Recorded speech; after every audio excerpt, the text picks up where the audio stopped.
Part 1. The Diplomatic Incident. The reception hall on Galactic Council Station Meridian sparkled with lights from 1,000 different worlds. Captain Tae-young Kim stood near the eastern wall, his dress uniform crisp and uncomfortable. He had been assigned to diplomatic security for 3 months now, and tonight was the most important event of his career. Humanity was being considered for full membership in the Galactic Council, and every detail had to be perfect. Ambassador Ji-woo Choi moved through the crowd with practiced grace, speaking with delegates from crystal worlds and gas giants, from hive minds and singular consciousnesses. Tae-young watched her work, admiring her skill. She made it look easy, but he knew the weight she carried. Humanity's future in the stars depended on nights like this. Dr. Hana Park stood beside him, holding a glass of something blue that she hadn't touched. She was a xenobiologist, brought along to help navigate the complex cultural requirements of 17 different species attending tonight. She leaned closer to Tae-young and whispered, "The Corvus delegation just arrived." Tae-young followed her gaze to the main entrance. 3 figures entered, each standing over 7 feet tall. Their scales caught the light like polished bronze, and their movement suggested coiled power. The Corvus were apex predators from a world called Fang's World, and they were considered one of the most dangerous warrior species in the known galaxy. Their presence tonight was both an honor and a warning. They respected strength and had little patience for weakness. The lead Corvus was named Corvus, warrior caste, 3rd circle. Tae-young had studied the briefing materials carefully. The creature's eyes were golden with vertical pupils, and rows of sharp teeth were barely concealed behind thin lips. Everything about the species screamed predator. Ambassador Ji-woo approached the Corvus delegation with confidence. Tae-young tensed, ready to move if anything went wrong, though he knew his sidearm would be useless against a Corvus warrior.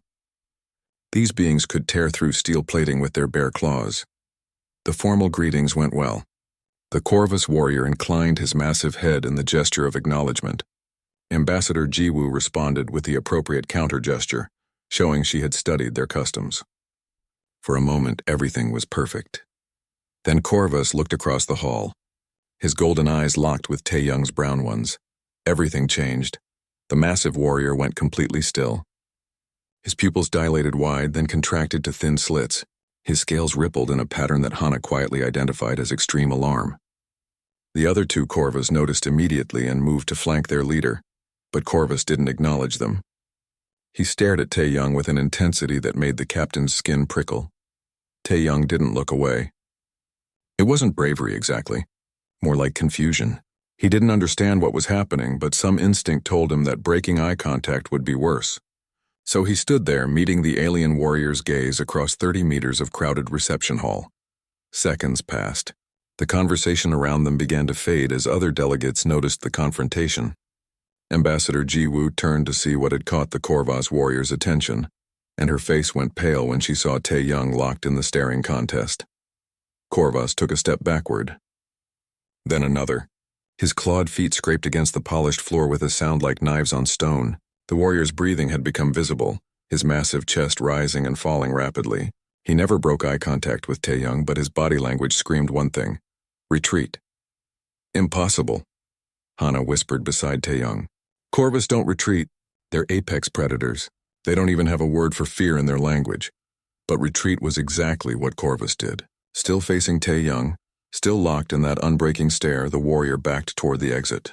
His 2 companions followed, confused and agitated. The crowd parted for them, sensing something had gone terribly wrong. Only when Corvus reached the doorway did he finally break eye contact. He turned and left the reception hall at a speed that was almost running. The other Corvus hurried after him, and the massive doors slid shut behind them. Silence filled the hall.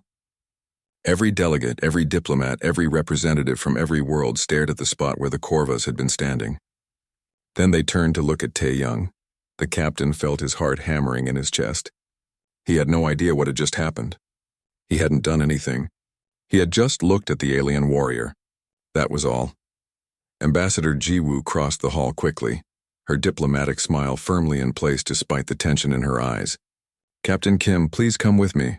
Dr. Park, you as well." They followed her to a private conference room.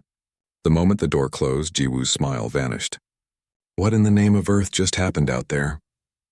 I don't know, Ambassador, Tae-young said honestly. He looked at me. I looked back. That's all. Hana was already working on her datapad, her fingers moving rapidly across the screen. This isn't the first time, she said quietly. Both Tae-young and Jiwoo turned to her. I've been tracking anomalies in human-alien interactions for my research. There have been 17 documented incidents where apex predator species have shown unusual reactions to human presence, specifically to eye contact with humans. 17? Jiwoo repeated. Why wasn't this in any official reports? Because they were minor incidents scattered across different colonies and stations. A Thraxian hunter refusing to enter a room with a human present. A Valkyrian warrior crossing the street to avoid a human child. Small things that seemed like cultural misunderstandings. But now seeing this, Hana looked up from her pad. This was the same thing, just more dramatic. Ambassador, that Corvus warrior was afraid. Predators don't fear prey, Jiwoo said, but her voice lacked certainty. No, Hana agreed, but they do recognize other predators. The question is, what did he see when he looked at Captain Kim? Before anyone could answer, the conference room door chimed. A holographic projection appeared, showing the angular features of Council Primus Velamora, the current leader of the Galactic Council. Her crystalline species showed emotion through color changes, and right now she was a deep purple that indicated serious concern. Ambassador Choi, Velmora said, her voice like wind chimes. The Corvus delegation has filed a formal complaint.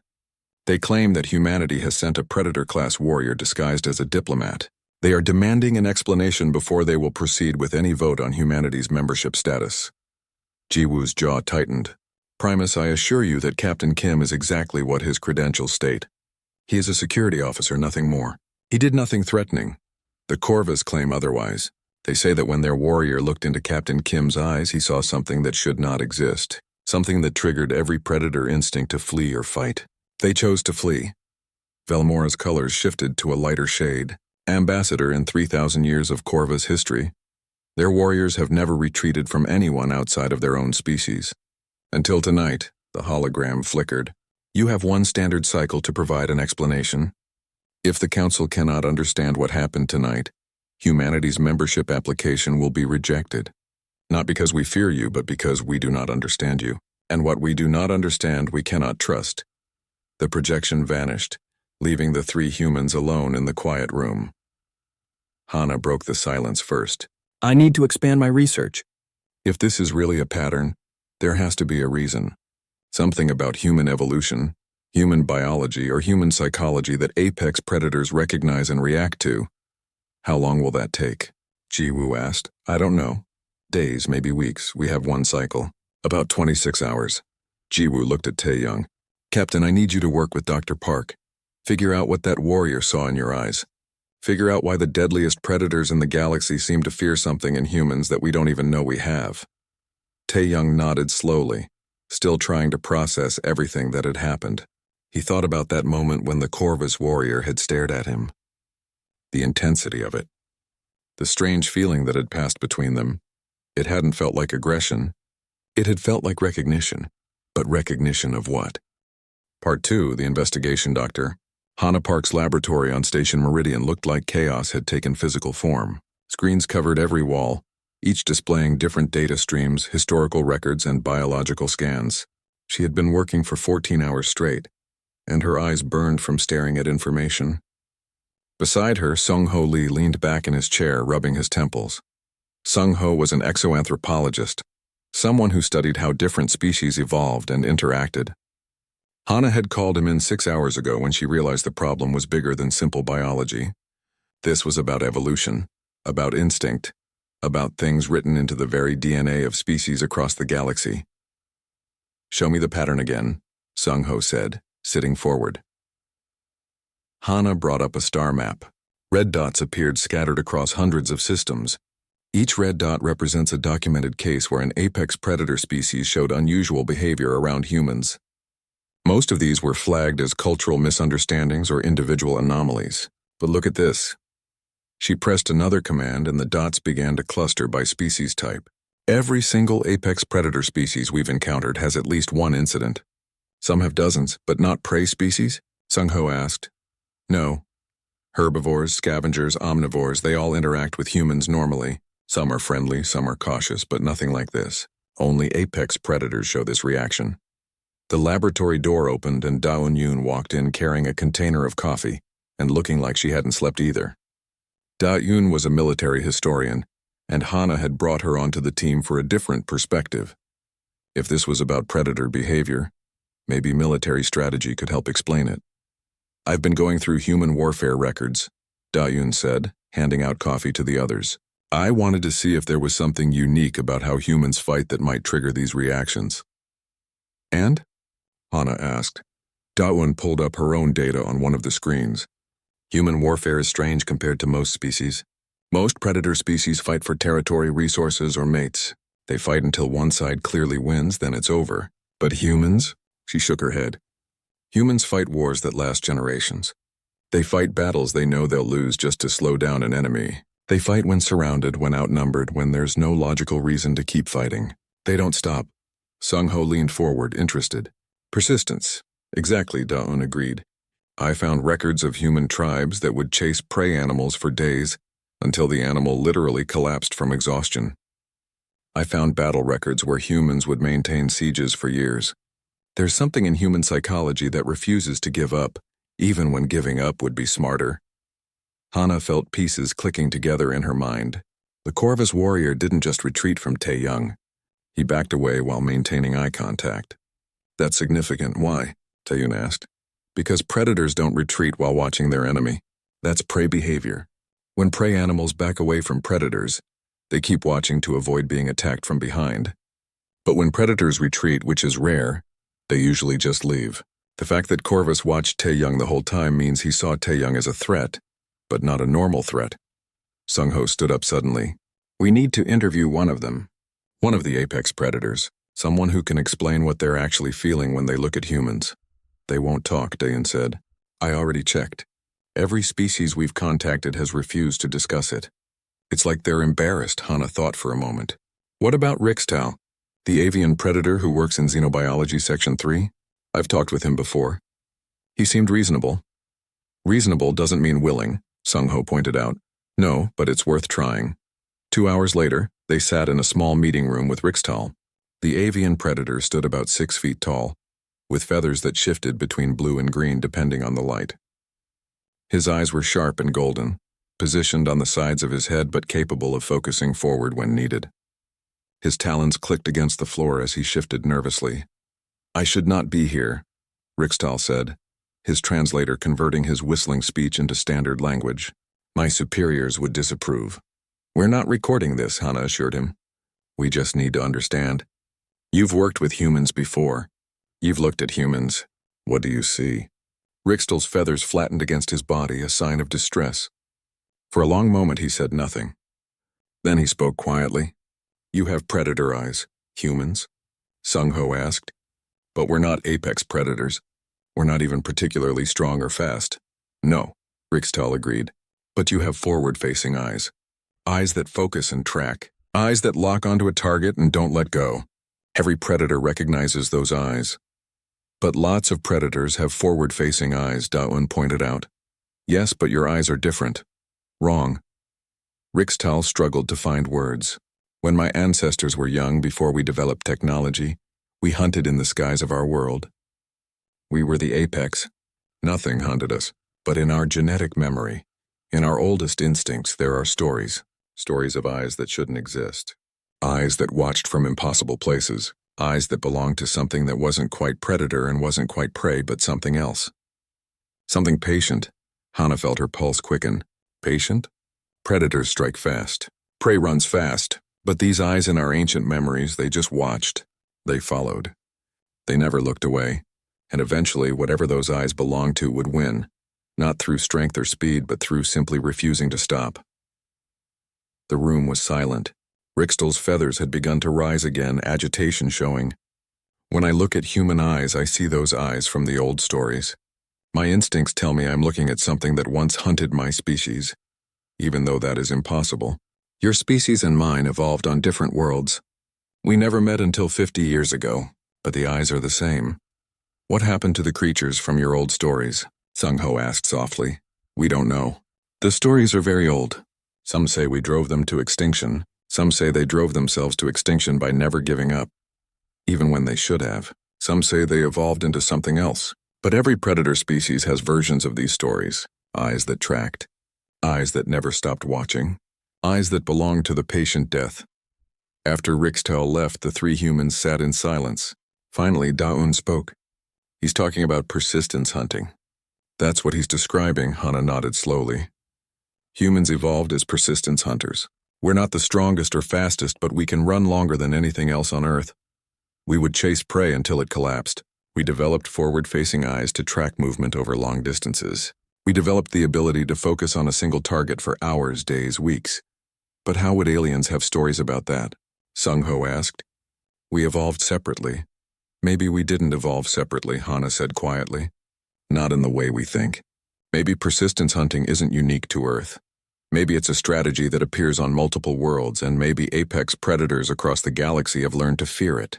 Not because they have encountered it before, but because the signs are universal. Forward-facing eyes. Unbreaking focus. The refusal to give up. Dayun pulled up more data.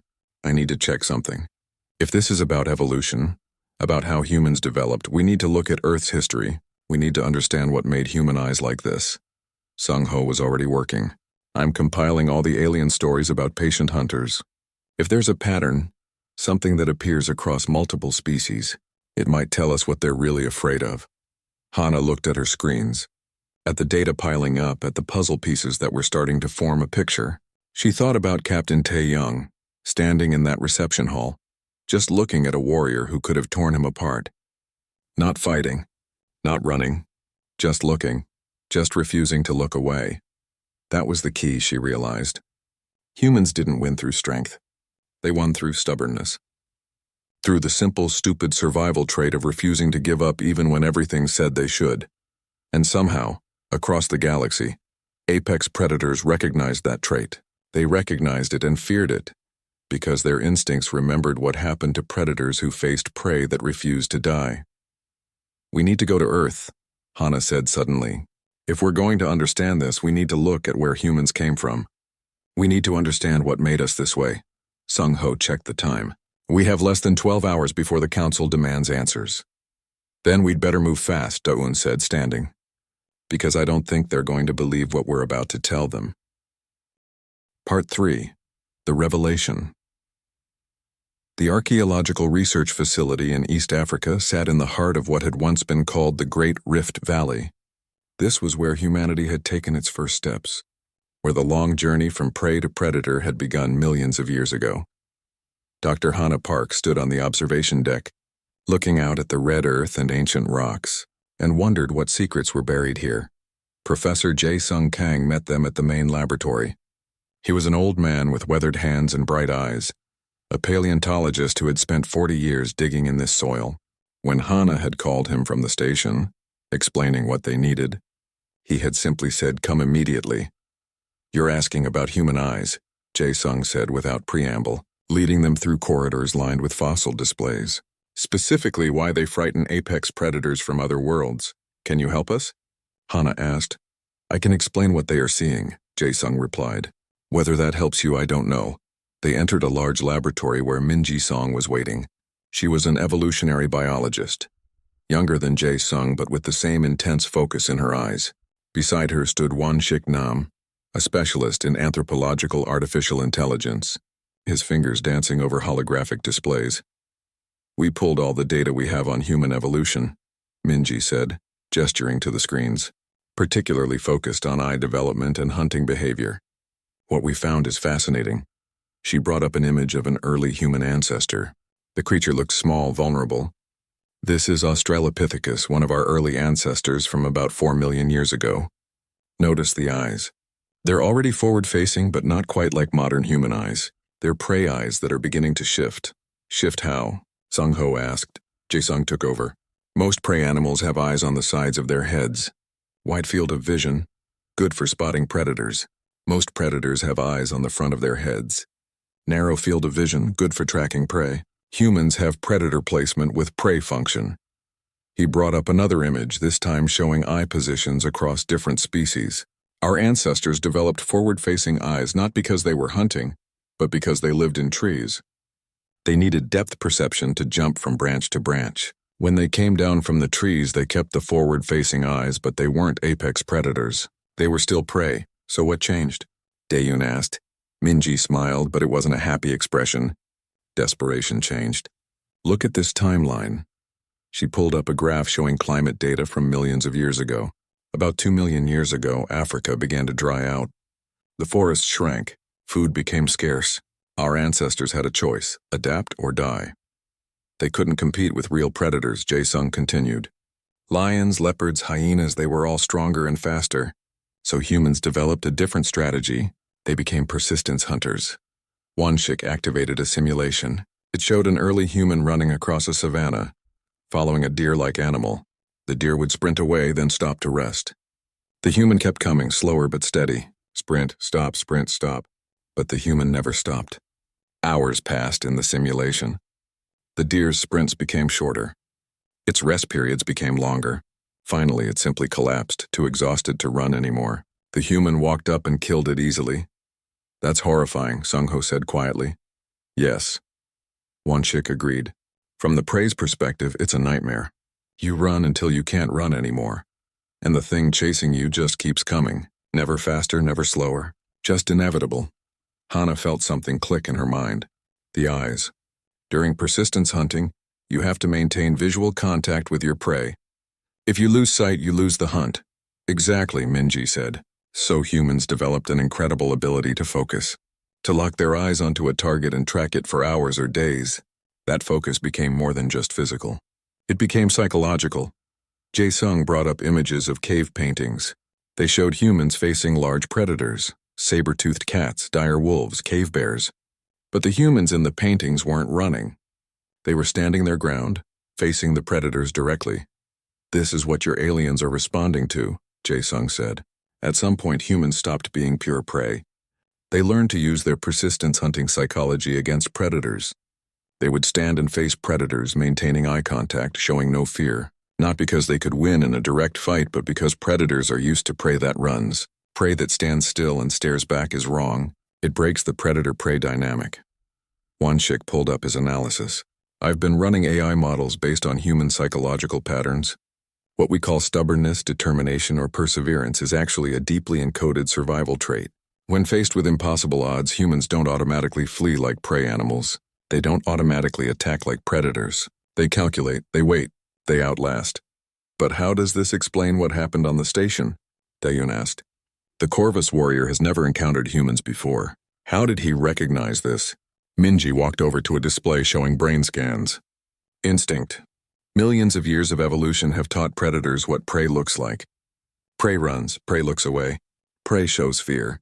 When something with forward-facing predator eyes stands still, maintains eye contact, and shows no fear, every predator instinct says, this is wrong. This is dangerous. It's not just the eyes themselves, Wanshik added. It's what the eyes are doing. Human eyes can convey threat without aggression. They can project confidence without violence.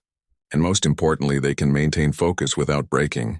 That's prey behavior combined with predator psychology, and it creates something that predators instinctively recognize as a threat. Hana looked at the cave paintings again. She imagined early humans, small and weak, standing before massive predators, not strong enough to fight, not fast enough to run, but refusing to back down, refusing to look away, winning through sheer psychological warfare. There's something else, Jae-sung said quietly. He brought up genetic data. We found evidence that humans nearly went extinct several times. Population bottlenecks where only a few thousand humans survived worldwide. Each time they survived by refusing to give up, by being too stubborn to die. The alien stories, Sung-ho said suddenly, the ones about patient hunters, they're not about humans specifically. They're about a type of hunter that appears across different worlds, a hunter that uses persistence and psychology instead of strength and speed. Yes, Minji agreed. And every apex predator that evolved facing that type of hunter learned to fear it. Learned that eyes that won't look away, that track without blinking, that show no fear, those eyes belong to something dangerous. Not because it's strong, but because it won't stop. Daeyun was recording everything. The council isn't going to believe this. We're saying that humans accidentally weaponized eye contact through evolution. Not weaponized, Hana corrected. Survived. Humans developed this trait because they had no other choice. It wasn't about being aggressive. It was about refusing to be prey. Wan Shik brought up one final image. It was a modern human eye magnified and analyzed. This is what apex predators see when they look at humans. Forward-facing position like a predator. Focusing ability like a predator. But the expression, the intent behind the eyes, that's pure prey species survival instinct. Fight or flight combined into something new. Fight through flight. Pursue by refusing to stop pursuing. We have 2 hours before we need to present to the council, Hana said. Can you summarize all this into something they'll understand? Jae-sung nodded. I can. But Hana, you need to understand something. This explanation might make things worse, not better. You're telling the galaxy that humans are prey animals that evolved predator psychology, that they survived by never giving up, never backing down, never accepting defeat. Some species will find that admirable. Others will find it terrifying. What do you think will happen? Sung-ho asked. The old professor looked at the cave paintings, at the images of humans facing impossible odds. I think the galaxy is about to learn what Earth's predators learned millions of years ago. You don't measure danger by size or strength. You measure it by what something will endure to survive. And humans will endure anything. Hana gathered the data, feeling the weight of what they had discovered. They weren't presenting a simple biological fact. They were presenting the story of how humanity had clawed its way up from being prey to being something that even apex predators recognized and feared. The question was whether the galaxy would see that as a reason to welcome humanity or a reason to fear them. Part 4. The message from the Corvus delegation arrived exactly 1 hour after Dr. Hana Park presented her findings to the Galactic Council. Captain Tae-young Kim read it 3 times, hoping he had misunderstood. But the words remained the same. The Corvus demanded a Hunt's challenge. Traditional rules. 1 human against 1 Corvus warrior. No weapons. No technology. Just will against will in an arena designed to test predator instincts. If the human showed cowardice or died, humanity would be rejected from the council. If the human showed proper warrior spirit, the Corvus would accept the explanation and support humanity's membership. It's barbaric, Ambassador Ji-woo Choi said, pacing her office. I should refuse on principle. If you refuse, they'll vote against us, Tae-young said quietly. And other predator species will follow their lead. We'll lose our chance at membership. I can't ask you to do this. You're not asking. I'm volunteering. Ji-woo stopped pacing and looked at him. Why? Tae-young thought about it. He remembered standing in that reception hall, watching the Corvus warrior back away from him. He had felt something in that moment. Not fear, not aggression. Just a certainty that he wouldn't be the first to look away. Because someone has to, and I think I understand now what they're testing. Bora Chai arrived an hour later. She was a combat psychologist, someone who trained soldiers to maintain control under impossible stress. Ji-woo had called her in to prepare Tae-young for the challenge, though no one was sure how to prepare for something like this. You can't win by fighting, Bora said, sitting across from Tae-young in the training room. A Corvus warrior is 3 times your size and 4 times your strength. If you try to physically overpower him, you'll die in seconds. Then what do? You do what humans have always done. You outlast him. She pulled up footage of the Corvus, showing their hunting patterns on their home world. Corvus are ambush predators. They strike fast and hard. Their prey either dies immediately or escapes. They're not built for long confrontations. Their instincts tell them that a hunt should be over quickly.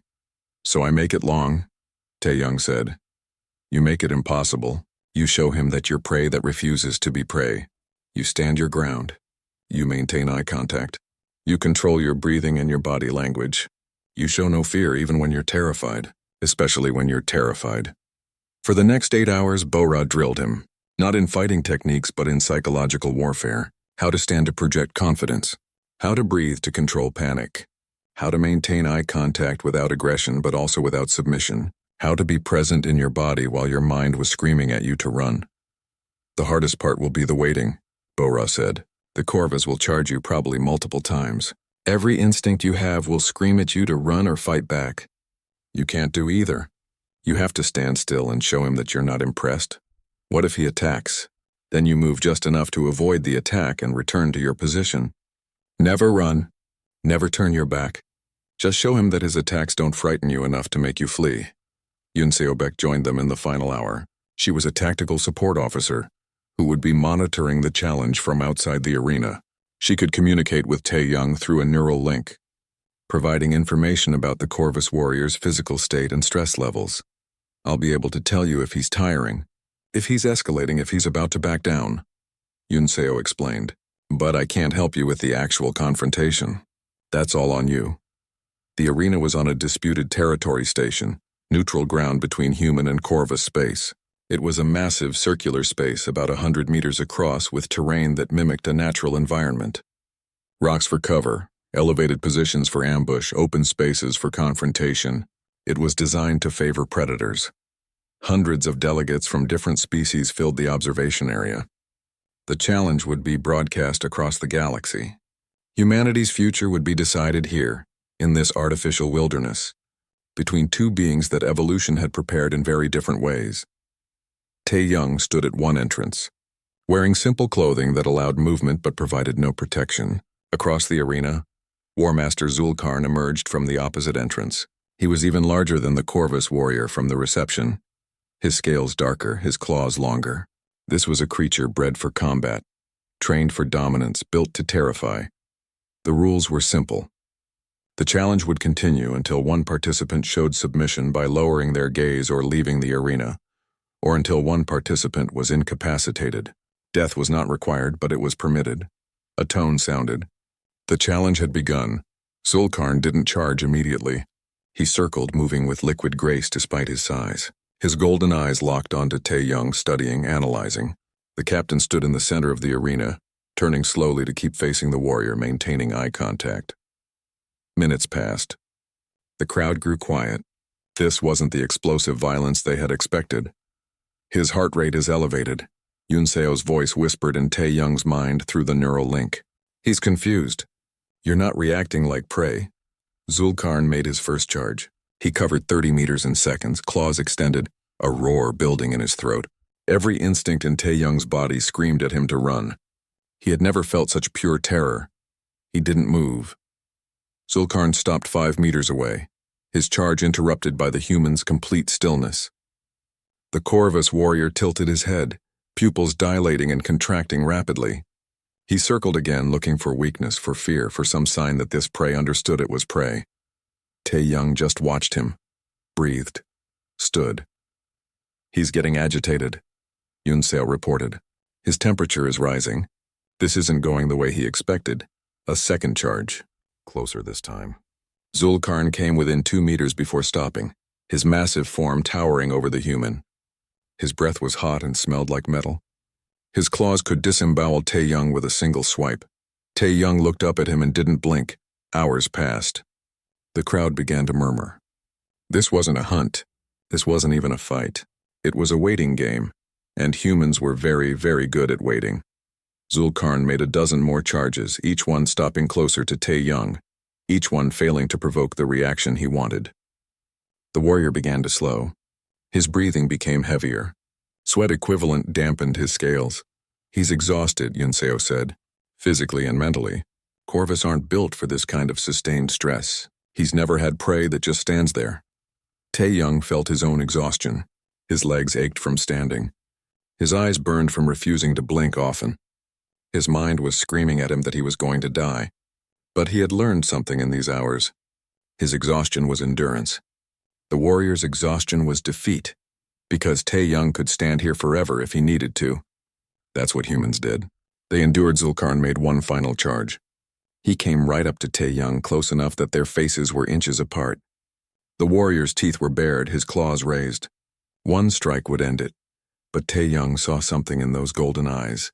Recognition, understanding, fear. The warrior saw prey eyes that refused to look away. He saw the patience of something that would stand here until the stars died if necessary. He saw what his instincts had been warning him about since that first moment in the reception hall. He saw a human. Slowly, deliberately, War Master Zulkarn lowered his gaze. He stepped back, and in a gesture that shocked every being watching, he placed his claws against his chest in the core of a sign of respect to a superior hunter. The challenge was over. Tae-young had won without throwing a single blow, without running a single step. He had won by being exactly what humans had always been, too stubborn to know when they should give up. As Zulkarn left the arena, Tae-young's legs finally gave out. He collapsed to his knees, shaking. Yunseo was already running to him, medical staff close behind. "You did it," she said, helping him stand. "You crazy, stubborn human. You actually did it." Tae-young looked up at the observation area, at the hundreds of alien faces watching. Some looked impressed. Some looked frightened. Some looked thoughtful. All of them understood now. Humanity wasn't dangerous because they were strong. They were dangerous because they were persistent. And sometimes persistence was the most terrifying weapon of all. Part 5. Understanding and Integration. The Galactic Council Chamber was designed to hold representatives from 300 different species. Today, every seat was filled. Ambassador Jiwoo Choi stood at the central podium, aware that billions of beings across the galaxy were watching through live broadcasts. The vote on humanity's membership would happen today, and she still wasn't sure which way it would go. 1 month had passed since Captain Tae-young Kim's challenge against War Master Zulkarn. 1 month of debates, discussions, and diplomacy. 1 month of the galaxy trying to understand what humans were, and what their presence would mean for the established order. Dr. Hana Park sat in the human delegation area, her research compiled into a comprehensive report that every council member had received. Beside her, Hyunsu Jang reviewed his notes one final time. Hyunsu was a cultural liaison officer, brought in to help translate humanity's evolutionary history into something that would resonate with alien perspectives. Council Primus Velmora called the session to order, her crystalline form glowing with a neutral blue. "We gather to vote on humanity's application for full council membership. Before we vote, each species may speak. The humans may present their final statement." Jiwoo took a breath and began. 1 month ago, something happened that none of us expected. A warrior of the Corvus, one of the galaxy's most respected predator species, backed away from a human security officer. We have spent this month trying to understand why. What we discovered was not simple, and it has implications for how we all view each other. Hana stood and activated her presentation. Images appeared showing human evolution, the development of forward-facing eyes, the survival strategy of persistence hunting. Humans evolved differently than most species represented here. We were not apex predators. We were prey that developed predator traits out of necessity. Our eyes are forward-facing because our ancestors needed depth perception to survive. Our psychology is persistent because our ancestors had no other advantage. We survived by refusing to die. Hyunsu took over. This has created something unique. Humans carry the instincts of prey animals combined with the determination of predators. When apex predator species look at humans, particularly into human eyes, their instincts recognize this combination. It triggers an ancient warning that exists across multiple evolutionary paths. Be cautious of prey that stands its ground. A delegate from the Thraxian Confederacy stood. They were a large mantis-like species, apex predators on their own world. You are asking us to accept a species that frightens predators through psychological warfare. How can we trust you? Jiwoo met their gaze. Because humans have learned to live with our nature. On Earth, we share our world with countless apex predators. Lions, bears, sharks, wolves. We drove none of them to extinction intentionally. In modern times, we actively protect them. We recognize that being capable of destroying something doesn't mean we should. Another delegate spoke, this one from a prey species. But you were prey once. You evolved from being hunted. How did you become hunters? We never stopped being both, Hana said. That's the key. Humans carry both prey instincts and predator psychology. We know what it's like to be hunted, which makes us careful about hunting others. We know what it's like to be weak, which makes us protective of those weaker than us. Our evolution didn't erase one to create the other. It combined them. A door at the back of the chamber opened and War Master Zulkarn entered. A murmur ran through the crowd. The Corvus warrior was not a council member and had no official reason to be here. But Velmora gestured for him to approach. I requested to speak, Zulkarn said, his translated voice deep and steady. I faced a human in a hunt's challenge. I expected to find a weak creature pretending to be strong. Instead, I found something my instincts recognized but my mind didn't understand until later. He turned to face the council. In the arena, Captain Tae-young Kim didn't try to fight me. He didn't try to run. He simply stood and watched. For hours he stood. Every charge I made he met with stillness. Every threat I posed he answered with patience. I have hunted across 17 worlds.